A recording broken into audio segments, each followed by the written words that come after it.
about video games. Yeah! Hello, everyone, and welcome back to the Donkey Kong Artist Podcast, which is now a video. So does it still count as a podcast? I don't know how that works. Anyway, I'm Patrick Shanley. I'm the games editor at The Hollywood Reporter. Joining me, as always, is my best friend and co-host, Edmund Arnold. Eddie, how you doing? I'm doing very well, Patrick. How are you doing? I'm good. I hope you were to the left of me. Otherwise, that's going to be really weird. And also joining us is our other best friend, Collin Codega. How are you doing? Hey, Patrick, I'm good. I don't know. This is like a Brady Bunch thing. Which way do I look? Like, yeah, okay. No, I'm good. Ready to talk some games. I wanted to introduce you as Johnny Gamers because that's my new favorite thing. Hey, I'm Johnny Gamers. What's up, Johnny? Like Red Bull. What's up, Johnny? Hey, you know, Johnny Gamers isn't out yet. I need to pound a couple Mountain Dews a little bit later, so maybe next week. All right. You need like a chain necklace. One of the big things that happened this week was there's a new Assassin's Creed. Woo! Which is exciting. But we also found out where it's going to be set. And it's going to be set in the Dark Ages in England, a place that we all know a lot about. So I'm not going to bore you with the details of that. But it's also about Vikings, which we kind of already knew because that leaked a while ago. But people are excited. I'm kind of excited, I guess. How do you guys feel about Vikings in Assassin's Creed? You know what, I'll be the first one to jump into here. I'm excited just because it's a continuation from Origins and Odyssey. Both games I really enjoyed. Really like the systems, and yeah, no, I think it will be a really cool setting. Love God of War. Really think it's an underutilized setting when it comes to video games. So I'm very excited that they're going there, and interested to see where they take it and cap off this trilogy. And yeah, we'll see where it goes. Vikings are hot right now, man. Oh, they're everywhere.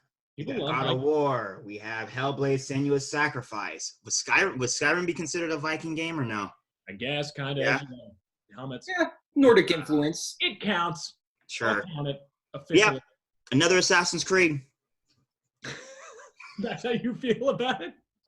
I mean, I was gonna be excited if it was. I thought we were gonna get a Braveheart type Assassin's Creed. Celtic. I would like to see that. I would like to see like the Polynesian Empire.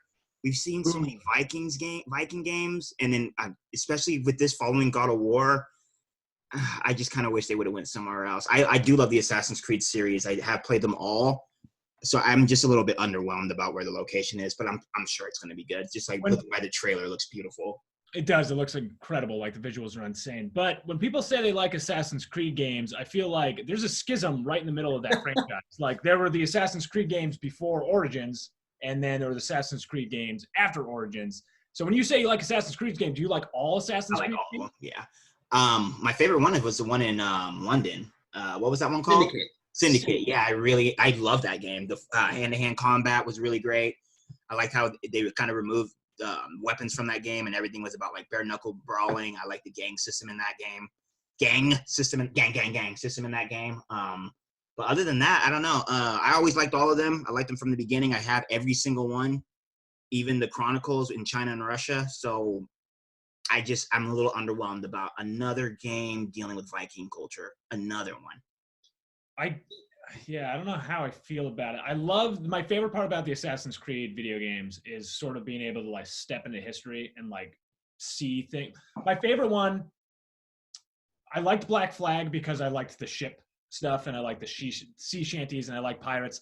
But my favorite one was Origins because I got to climb the pyramids and I love Egyptian history. So it was really cool to like be able to live through that.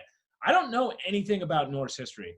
And everything I've learned from Norse history is actually from like God of War and other video games that I'm talking about. I mean, the interesting thing, I think 19th century England is actually, it's 9th century, not 19th. Yes, very different. 9th century, not a very focused upon in video games. So I'm interested because this is a time when you actually had monarchs in England. If I vaguely remember, this is me throwing a Hail Mary, but I believe that's around the time when they were actually, there was a lot of kind of colonization and raiding in Ireland, kind of throughout the UK area and stuff. So I think there's going to be a lot of potential. I think it's going to make sense to have the naval combat side of things and a lot of island hopping, very similar to probably Odyssey. So I think it probably is a very good format for them to take a lot of the assets from Origins and Odyssey, and they can still translate it to a new setting. So I think that kind of makes sense. You pulled up Wikipedia and we're reading off stuff about 9th century England. Yes. Well, Yes. I'm not really sure, but I'm pretty sure King Edward III. I wish. No, it's a time though when even I'm pretty sure they were hiring like Vikings. It was kind of like you were hired by these monarchs. It's similar like when they were paying Christopher Columbus to go out and find the New World, you know. So they were doing that to go and create kind of new colonies and go and take out different villages and stuff. So I think it could be interesting. At the end of the day, it's an Assassin's Creed game, so I'm going to play it. And yeah, I don't know. Like I said, I just want to see Northern Lights all the time. I feel like just the skylights are going to be amazing in this game, and I'm going to want to stare at them.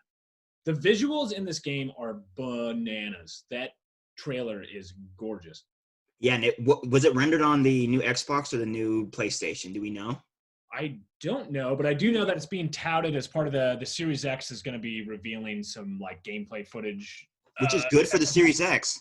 It's really good for the Xbox. We're not that far away from launch now, right? We're only like 6 months away. They should be doing this now. If they don't get if we had an E3, this is where it would be happening anyway. That's true.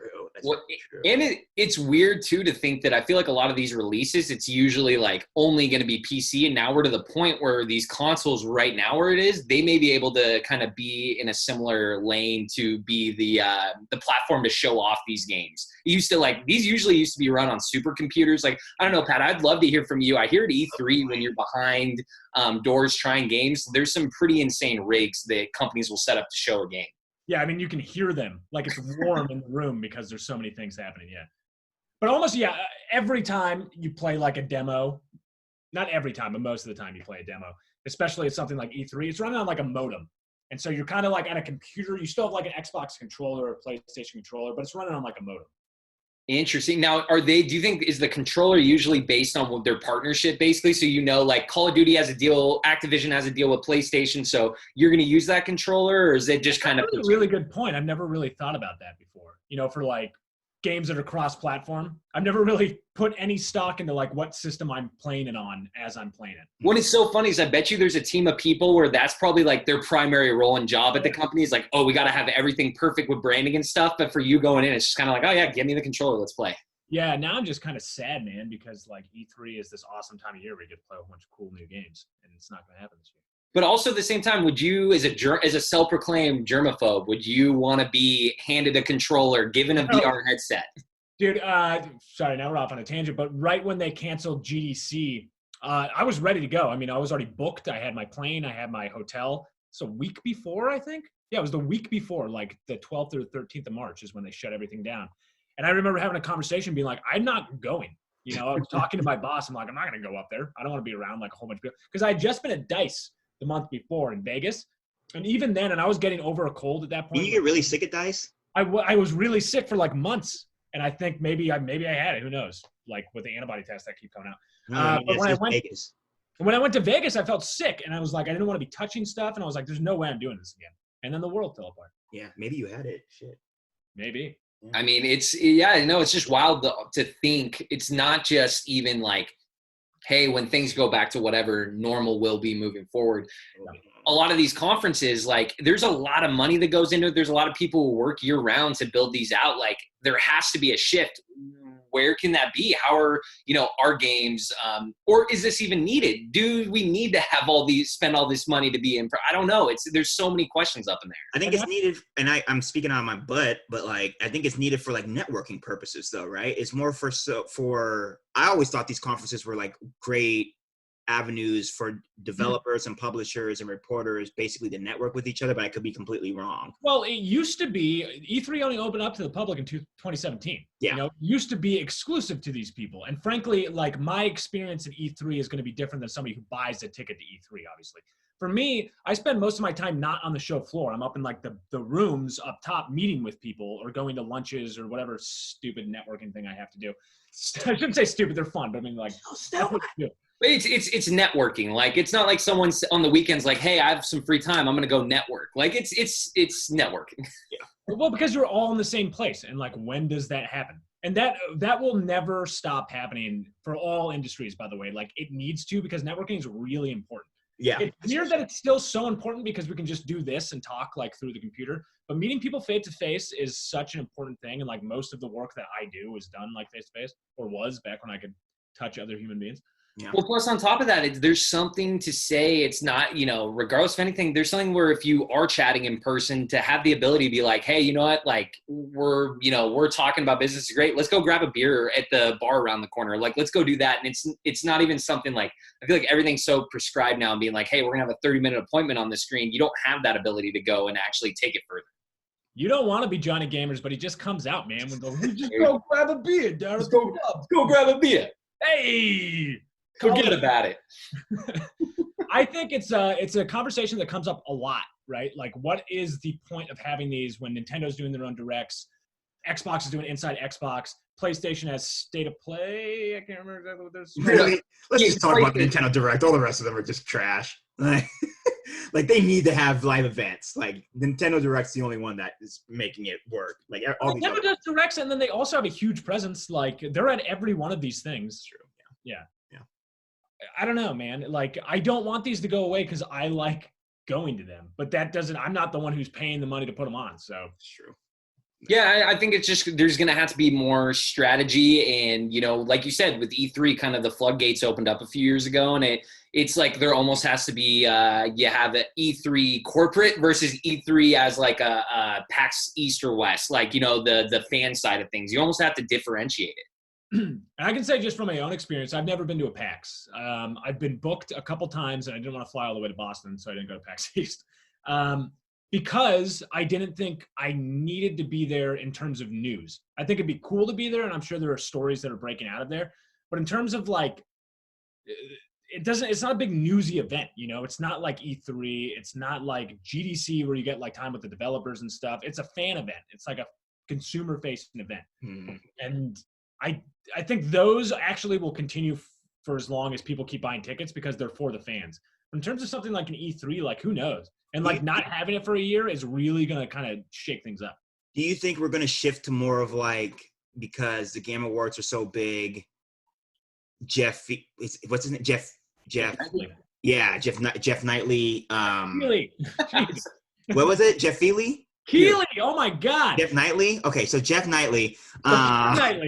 Jeff Knightley, right? Is that a porn star name? I don't know. Bruce Willie. Bruce Willie. So Jeff Knightley. So anyway, the Games Awards, do you think there'll be a shift more to the Game Awards? So like you don't need that big. We are also rewarding the game achievements for the year. You don't really need the whole. Are we just going to? That's how we built it up, Like, and Jeff was smart. He did a thing where it's not just about honoring the games that came before. It's about looking forward to the new games and doing like a showcase. Also, Jeff is like the most connected guy in video games. Like that guy is just like everybody knows Jeff. Everybody likes Jeff. He's very good at what he does. Apparently, I know his name. Yes, you don't even know his name. I wouldn't be surprised if he came up with something, in the future. I don't know what that looks like. I don't know what it's going to be like. I can tell you that there's like events that he does that are not widely publicized, that are for people in the industry that I've attended, and there are things like that go on all the time. I'm wondering what it looks like going forward. E3 is sort of like Comic-Con, right? Or it's trying to be Comic-Con over the last couple of years.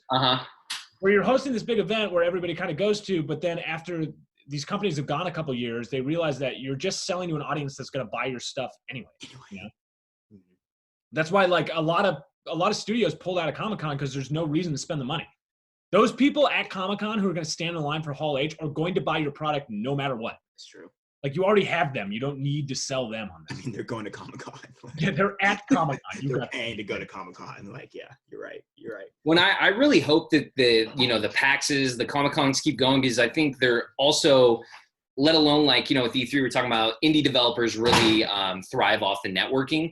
I really think another thing is there's small independent video game used salespeople, the memorabilia shops that go and they're able to sell their inventory there. And that's a huge moneymaker for them. And that's really sad that they're missing out on the money now.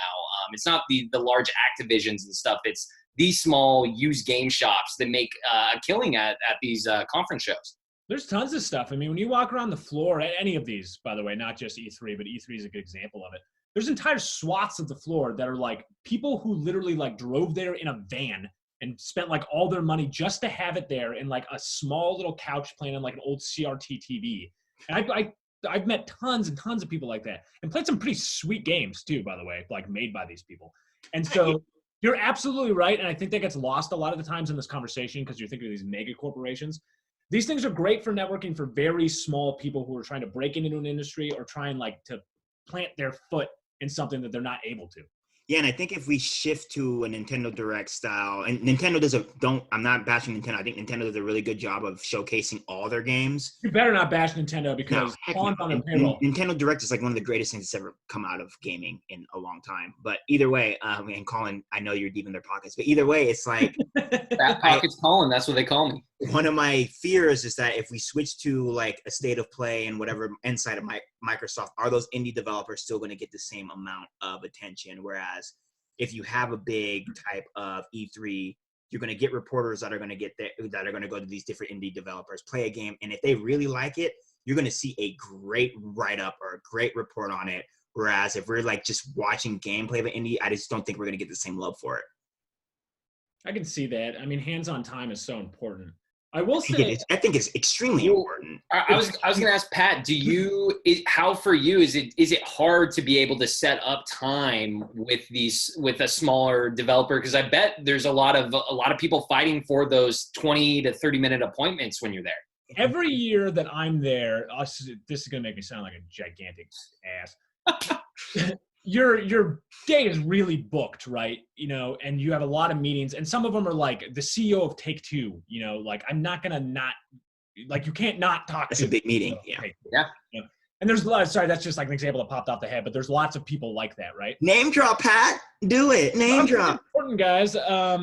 But what I try to do every year, and it's been better over the last couple of years because my buddy Pete, he's the copy chief at THR, has been able to go and at least like help a little bit, and he's a fan of indie games. But what I always do is carve out a little bit of time every day, like an hour and a half of my schedule, to walk the floor and just talk to people, like the regular people who are out on the floor. The normies. My ivory tower. Speaking to CEOs and eating sushi in the middle of a show floor. Weird things happen. Must be nice. It's gross, actually. That's yeah, weird. It sounds kind of gross, yeah. Okay. Yeah. Interesting. I like how we got from 9th century England to E3 just like that. You can tell we really don't want to talk about Assassin's Creed. I know. I feel bad. No, I think it comes down to is like we know the formula we're going to get. I hope there's a chance they can differentiate it. Like Origins, I think broke the mold from things. Now it's a trilogy, so I don't know where it'll come. It's coming from the same people that did Black Flag and Origins. How is it a trilogy? How is it a trilogy? Well, they're considering this the 3-part because of what's happening outside of the assassin. It's following one individual person throughout the 3. Does anyone care about that storyline? The parts that everyone hates. I can't tell you one thing. I played Origins and Odyssey as I bounced off Odyssey hella quick. Or not hella quick. I think I put 20 hours in the Odyssey, and there's a mission where you have to go against a blockade, but the game sets it up where they want you to grind in order to get materials to level up your ship. I was not leveling up my ship while I was playing through this game. I'm not going to go back and go grind to go level up a ship to play through this. I'm just not going to do it. So I just was just like, screw Assassin's Creed. Totally. But I don't even remember what is going on outside of the historical context in those games. What's going on in the modern? I can't tell you the characters in the modern world. I remember Desmond back in the day. Yeah, that's back in the day though, and I think that was more interesting than what we have now. Because I can't even tell you what's going on in the real world. All I remember is like a chick sitting in a tanning bed in like a cave, right? Like, okay, I call it a tanning bed. That's what it looks like. No, she was in like the. Is she the actual one that's in the Animus that they're pulling the? I think they're pulling the DNA, whatever the hell they pulled. I really don't remember. Frankly, I'm surprised that they've kept that going for this long because they don't really cares about it. They don't need it anymore. Like Bayek was such a great character. It kind of set us in a way of like, okay, so now we're just going to get these character-driven stories throughout history without this like tie to the modern world, which I really like because I feel like they just took a step away from the modern world in these new games. So I'd rather see that. I think Bayek's story, I played as Alexandra. I think that was her name in Odyssey. I think her story was fantastic with you being like half mortal, half god type person. So I think if they just focus on the personal stories within the historical context of these games, I think they don't need to worry about the modern world. I think the modern world brings it down. We have Watch Dogs. We don't need to know what's going on in the modern world. Just tie those series together. Well, I feel like they probably got so like pot committed in like a poker term where they had already put so much into the out of world stuff where they went with it. They actually, I pulled up through Darby McDevitt, who is the narrative director for the game, actually said that they actually went through and figured out a way to piece in the stories from the past games as well into the story to make the lore connect. I don't know how they're going to do that. I don't know how they're going to accomplish that, but they're already claiming that they're going to do that. So that makes me interested. I want to see how they can try to do that. I think it's cool. Like, I appreciate what they're trying to do. I just don't think it's necessary because, like, I don't think the majority of people even, like, acknowledge that part of the storyline. Like, when you think back... Your hardcores are. Yeah. Yeah, I guess. I don't know. My biggest issue with the newer Assassin's Creed games, and some people don't mind this, I do. Maybe it's because I grew up playing RPGs for so long. I despise level gating. It makes me freaking crazy. I should never not be able to go into an area because, like, the enemies that I can kill, if they're a different level, like in a traditional RPG where they can kill me, that's fine. But if you're going to, like, block me from killing something if I'm doing all the moves correctly, that's ridiculous. Yeah, but Pat, you can just pay Ubisoft some money, and then they will, like, level up your character for you. So you don't need to go through that grind. Just pay the $20 to level up your character. You're fine. Problem solved then. You're just lazy. Well, in the last one, can't you change the level settings? I mean, I know that's not the intended one. Didn't you do that after the backlash, though? I was going to say, when I did it, I feel like I could, but I was also deep into the game, so I can't say it was a post-patch release from backlash, so I don't know. I honestly don't remember, and I don't want to speak like out of ignorance here because these are not my favorite games in the world. I play them. I look at the world that they built, which is undoubtedly gorgeous, like unbelievable, like recreations of historical places. And then I just walk around for a little bit and I get kind of over it, you know? I'm going to push back because to me, it's one of my favorite action games, third-person action games, just along the lines of how they've evolved from each game. Especially like that jump from what was the game before Origins? I can't remember. Was it Black Flag? Or no, it went Black Flag, then the bad one people didn't like in France. Paris. And then it went Syndicate.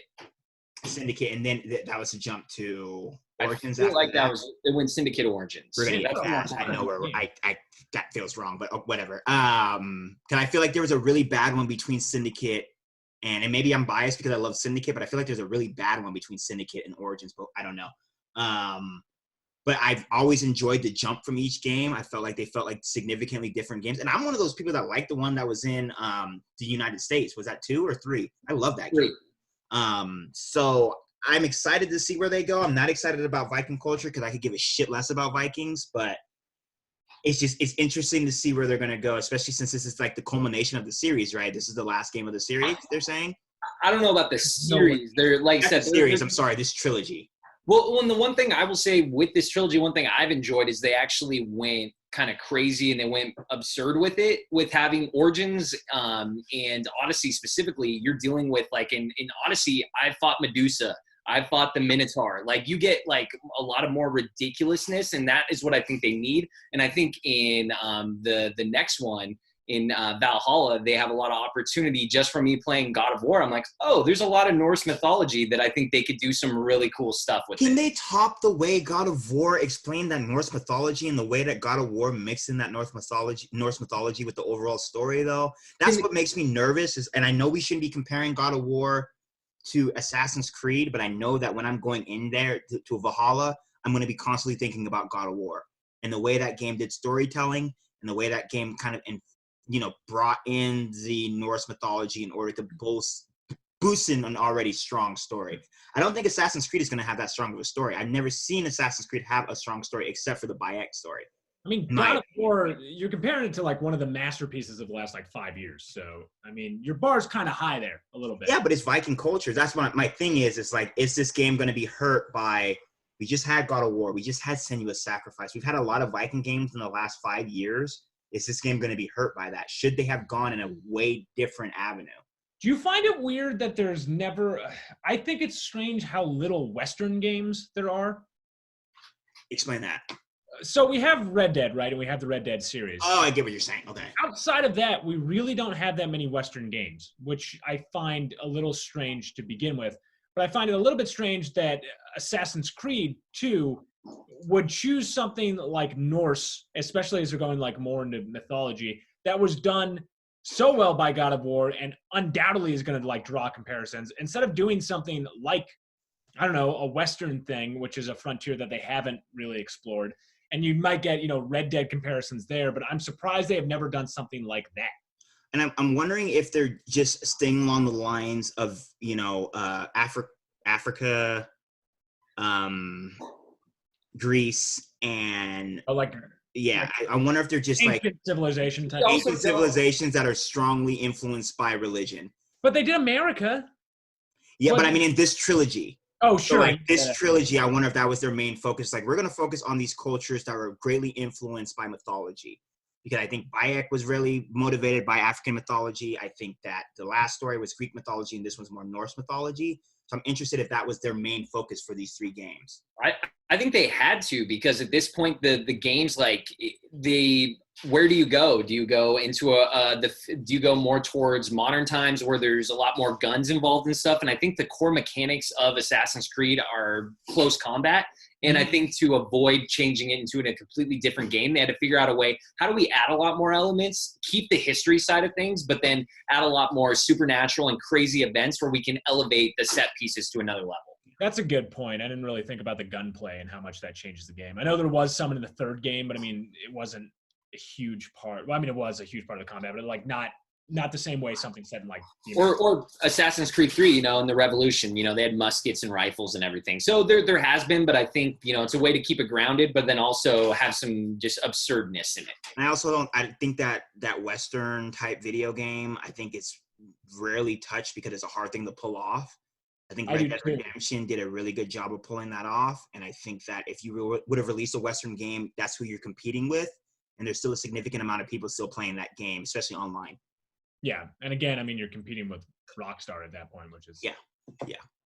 All right, let's shift gears away from Assassin's Creed. Talk about another reveal, which was not supposed to be revealed. Somebody leaked basically the entire game of The Last of Us 2. We don't know who it was. There's a lot of rumors about who it was, but we do know. This again is not confirmed, but these are pretty much, they were real leaks and the actual story, and kind of took a whole bunch of momentum out of that game, which is... We got a release date. Yeah, we did get a release date. It's not great to have something like that happen for the industry and for all the people that work there. Regardless of any way you feel about it, I think to understand that type of reaction to whatever the work environment was there is rough, because it hurts the fans. It ruins, this thing that a lot of people worked on for a long time. I don't know. It was something that was surprising. And I think a lot of people have kind of come to the side of viewing whoever leaked that as not a great thing to do. However, it's in the news and it's interesting. I never played The Last of Us, the first one. I know. I told you I missed basically all of PS3. So I never played the first The Last of Us. People love that game.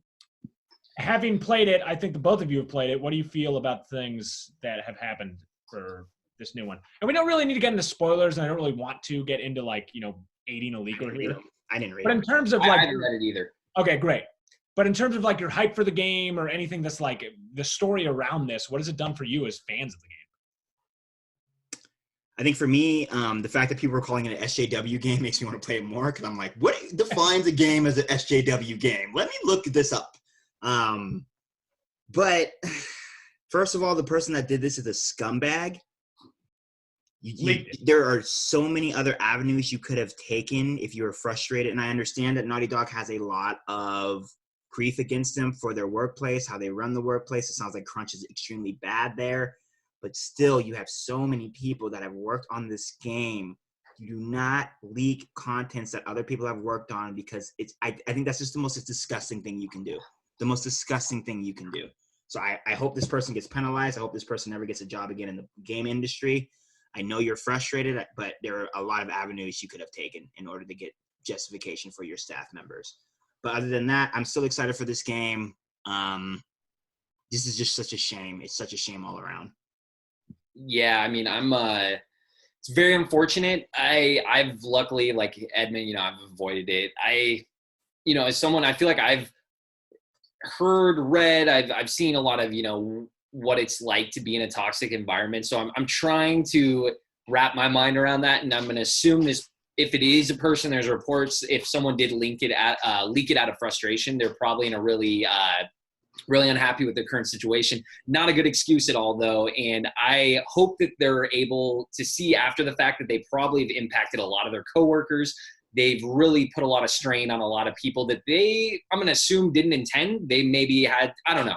I'm speaking vaguely. All I can say is that it's really a really crappy situation. And it also, I think there's a lot of wind that's taken out of the sails of this game that is probably going to be a great game. Regardless if you agree with the messaging, just the mechanics, the way it's built, the graphics, everything, it's going to be a great finished product. And I don't think this is going to scare away anyone that was going to buy the game, maybe a small percentage of people. Mm-hmm. If anything, I think it gets us talking about it. But yeah, I don't know. It's unfortunate. And I really do feel bad for all the people who have dealt with a lot of crunch out there to get this game at where it needs to get, and now they're getting a lot of the wind taken out of their sails, and that sucks. I think it's a tough topic to talk about for lots of reasons, because there's lots of different sides here. And it's also a thing that all of these are reports. We don't actually know unless you were inside the studio at Naughty Dog. Like, I don't know what the environment was like there. I know that I've met Neil Druckmann before, and I enjoyed my time with him, but I've never worked for him. I don't know what it's like to work for him.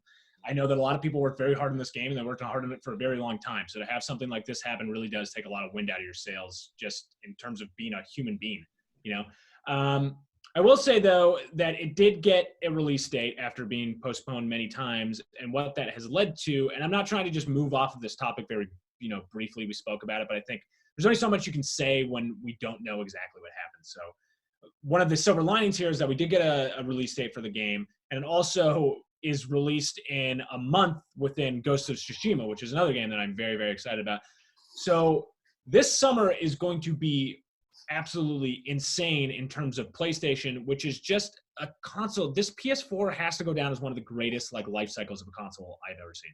It's truly yeah, and crazy that they're at the same time, because the Switch is also just destroying it right now. And these two consoles are it's really like two juggernauts right now, and they are both just delivering content until the very end.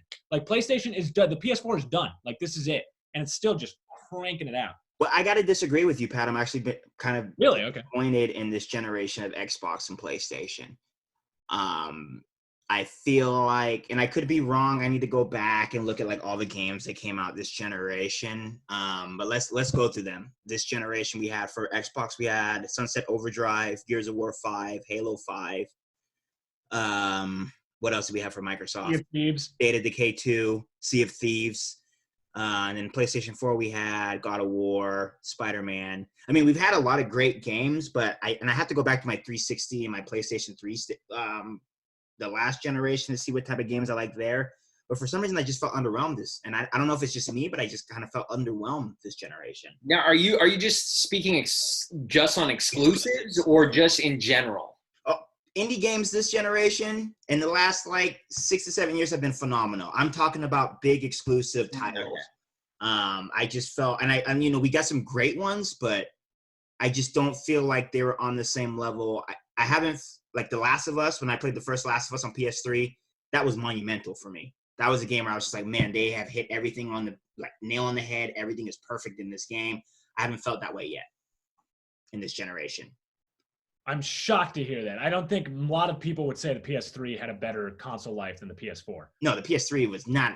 Xbox 360 had a phenomenal library, though. It did, and now we have the Xbox One, who's kind of in a downturn right now, and then maybe the Series X will be better, but I think they clearly swapped places over the last generation, I would say. Though the PS3 did a lot better than people remember it doing, if you actually look at the numbers.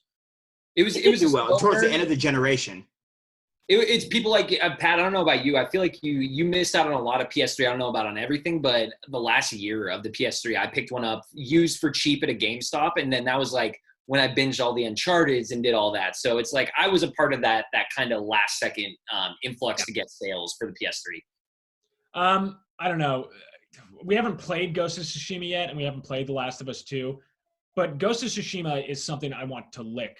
Like, I want to take that game and just shove it into every orifice of my head. That's so interesting, Pat, because I know very little about the game. I know it's got, I know about the pedigree, the studio, and then I've seen some stuff, but I don't know if you've seen, and I also don't know what you can talk about, but I'm curious, what have you seen of the game, both demo-wise? Have you gotten your hands on to anything? Sucker Punch. That's all we need to know. It's Sucker Punch. All you need to know? That's all we need to know. It's Sucker Punch. Come on. I haven't played it. As far as I know, I don't know anybody who's played it. Oh, really? It's just been seeing people play it behind closed doors. I heard through another podcast that someone saw gameplay last E3, and it was just like a closed doors kind of thing. And he was saying how he is still to this day like so excited for that game just based on what he saw for a 30-minute demo. Yeah, I don't know. I'm going through. I'm like literally going back. Like the marketing. If the marketing of this game has been insane because there's been none. Well, that's what I'm wondering. And this is coming out. There was that flute guy at E3. Remember the flute guy? He looked good, yeah. Oh, the flute guy. I mean, hey, flute guy. Why aren't they bringing that out every day? But like, He's got a flute. I haven't seen a ton of this game. And the pedigree wise, I'm excited, but I'm curious too. I wonder how the internal dialogues went when you have Last of Us getting released a month before their game. Like, how's these internal PlayStation dialogues going on with both of these developers and trying to juggle release dates? I can only imagine the email threads and chains and calls that are going on. This is complicated stuff. Oh, yeah, for sure. Also, I mean, just look at the end of this console generation. We have The Last of Us 2, then we've got Ghost of Tsushima, and I know it's not an exclusive, but then you got Cyberpunk in September. Woo! It's bananas. And we just had Final Fantasy VII. Am I missing one? Wasn't there another one earlier this year? Streets of Rage 4. I like the Streets of Rage games. No, the game is. I just picked it up. It's actually really good. It's really good. I don't know. It's gonna weirdly be like an insane year. It's already kind of like with like Animal Crossing and Final Fantasy VII remake and Kakarot. Well, Resident Evil 3 remake, which I don't really care as much about. Kakarot. Kingdom Hearts. Kakarot, Oh no, wait, that was last year. Sorry.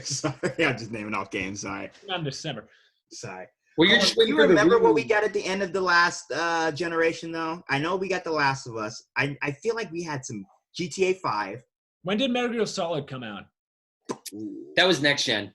Metal Gear Solid 5, because Zero's was kind of a early. I think that was like one and PS4 release. I think Ghost was the game that I played, and I was like, all right, this feels like a next gen. And remember, it took a while for the PlayStation 4 to get started, too. It took like a year or two before we actually got a really good exclusive. I know a lot of people don't talk about Infamous Second Son, but that was kind of a letdown. I love the game, but it felt like compared to the other Infamous games, it was a letdown. And that I mean, I think it comes down to I'm just thinking the last two releases. Launch titles usually aren't very good. Like they're trying to figure out the new tech, but I think the tech jump between the Xbox One, Xbox 360, and to the Xbox, though that jump was a little bit more large, I think this one, it's more of the nuts and bolts, things that, loading times. There's going to be other things. Teraflops, baby. I don't know what that means, but hey, you just tell me there's a number of teraflops, I'm going to get excited. Man. Can I push back on you a little bit, though? Because, look at Nintendo Switch's launch. Phenomenal. It's Nintendo, though. Nintendo, it does not matter if they have their Super Mario, Zelda, Animal Crossing, people are going to buy them. And I know I'm deep in the Nintendo pocket. Okay, but right. They didn't just release a Zelda game. They released the greatest Zelda game of all time and possibly one of the greatest games ever made. Very true. That was a launch title. Breath of the Wild is not just a game. It's not just like a Zelda game. It's like, holy shit, this is what you can do with a video game. That game is freaking unbelievable. Yeah. Odyssey, by the way, which is maybe the greatest, is it a platformer? I guess it's kind of a platformer. Yeah, it's a platformer. That game is phenomenal. Those two games are so freaking good. Like, if you launch with those, like, don't even worry about it. And I know that Odyssey wasn't technically a launch title, but it came out. Well, yeah, but that's the thing is I think they have their hands in everything. Nintendo controls a lot of their first party and stuff. And I don't know, I just feel like they have so much more say on what their launch titles are going to be compared to because they're a singular platform. Like their games that people are mainly playing, you're not going to find on another system. A lot of the launch titles for the Xbox and PlayStation, you can find them on each one. And if you don't, they're trying to figure out the actual systems because they try to take the graphics to another level. Nintendo doesn't care about that. They want the games to be interactive and fun. And then this generation, Nintendo has done more indies than they've ever done ever. And they're incredible too. Yeah. It's crazy how they balance that. Yeah, where they are so involved with their first party, and yet they still give the keys and reins to indies, and it's pretty impressive what they do. I don't know. Very, very. So, yeah, I don't know. I don't know. It's just I'm interested to see what these last couple of games are going to be. Do we have any more releases from Microsoft coming before the new Xbox? Well, I mean, do you have exclusives? I don't know. I'm not sure. But, I mean, you have Cyberpunk coming out on Xbox. Yeah. I mean, they have Wasteland 3. Oh, yeah. Okay.